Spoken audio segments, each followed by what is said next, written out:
Words are incredibly powerful. The way something is phrased and the syntax used influence the way we understand what is being conveyed and how we feel about it. When thinking about illness as a metaphor, there is one particular metaphor that is most commonly used: the war against the coronavirus. She's fighting her cancer. They lost the battle against their illness. The use of war metaphors can be traced back many years and has become intertwined with the language of illness. Carbonaro discusses the effects of using language that evokes war imagery.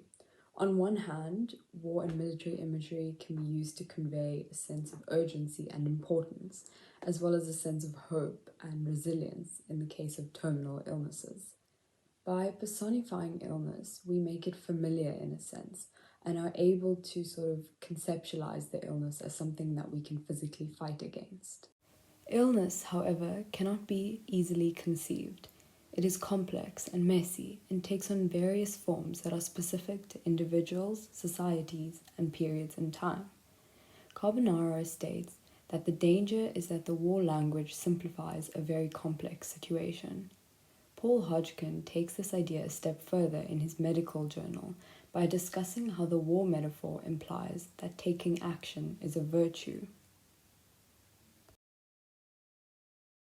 War metaphors often depict patients and doctors as warriors and medicine as weapons.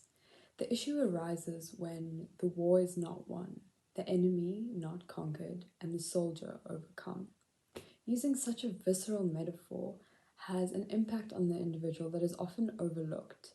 It may invoke a sense of failure in some patients when their treatment does not work, or frustration when they are constantly being told to fight something over which they have marginal control over.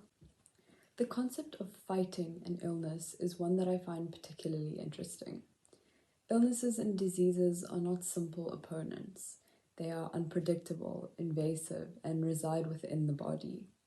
The word fight for some might be empowering and encouraging, while being dangerously confining and anxiety-inducing for others.